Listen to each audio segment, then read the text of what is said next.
Internet. So, last night I was getting ready to go to bed and I had the weirdest urge to watch the Star Wars prequel movies. I mean, I fell asleep within like the first 20 minutes, but the fact that I was wanting to watch them in the first place, are the prequels good now? Anyways, I just wanted to distract you for a second before we go down today's rabbit hole. Now that that's out of the way.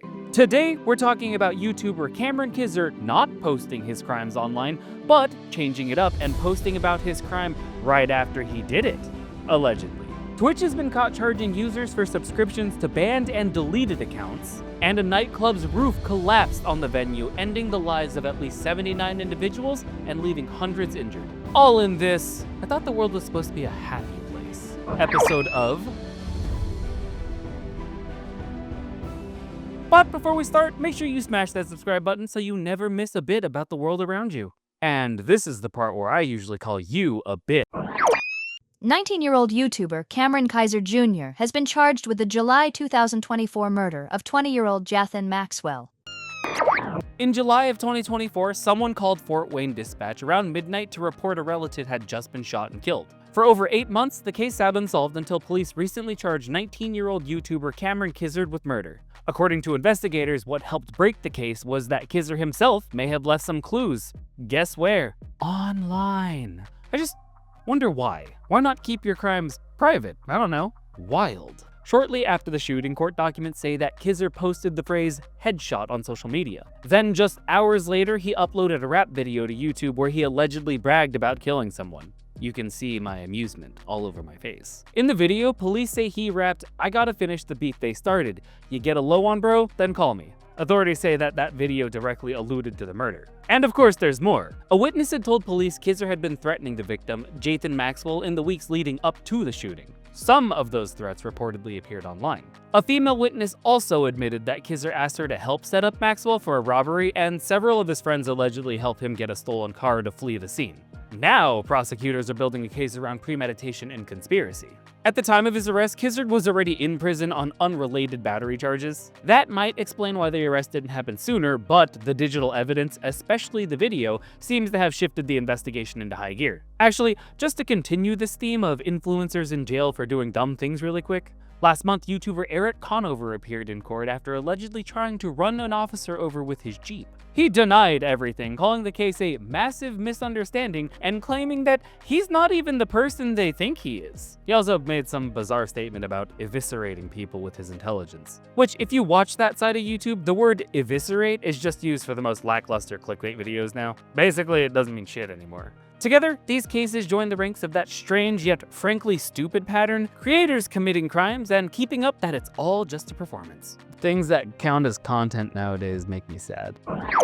Twitch has been charging users for subscriptions to permanently banned or deleted streamers, despite official policies stating those subscriptions should not renew.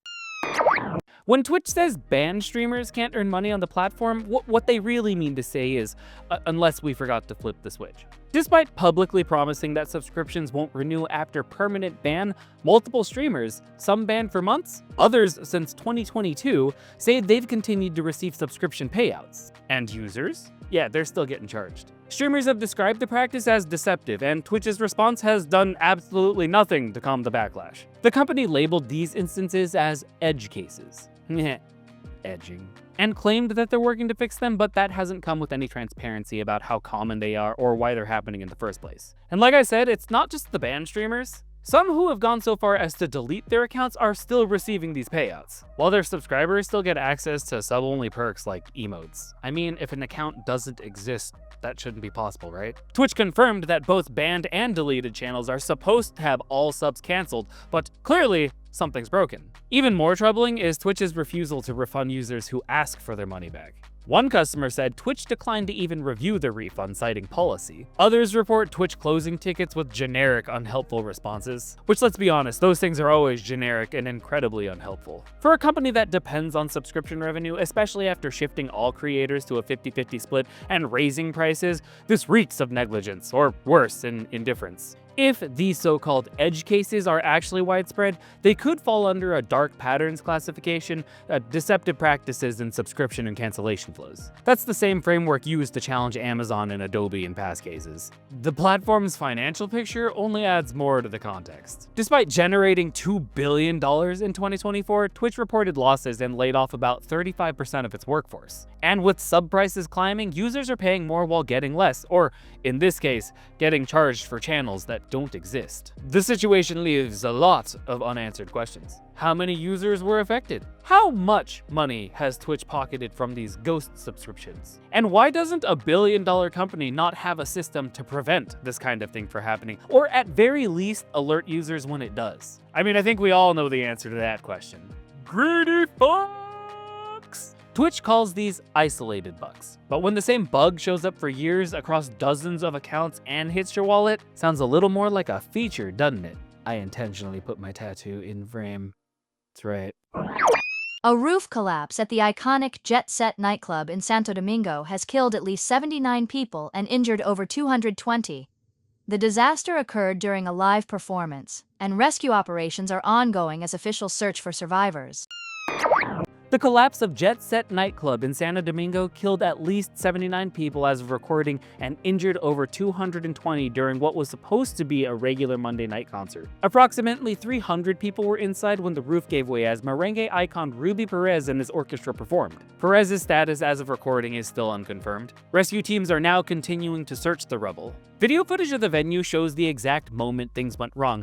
First, a disturbance at the back, then lights fall, then the entire roof crashing down as the crowd ran for safety. The aftermath shows a massive hole carved into the building where the audience was gathered. Amongst the confirmed dead are two former Major League Baseball players, Octavio Detel and Tony Blanco.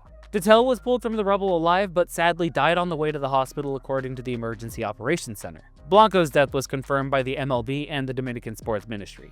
Nelsie Cruz of Montecristi and relative of MLB star Nelson Cruz also died in the collapse. Also, the son of Eduardo Estrella is amongst those still unaccounted for. Authorities haven't said what caused the collapse, but structural failure is the most likely explanation, but that remains to be unconfirmed. Jet Set has long held the reputation of one of the DR's most prominent venues. Its Monday night events were a staple, regularly drawing in packed crowds and top-tier performers. That kind of popularity and the number of people it brought through the doors now raises some serious concerns about how the building was maintained and whether safety standards were followed. As emergency teams continue their work, attention will inevitably turn to accountability. At least one would hope.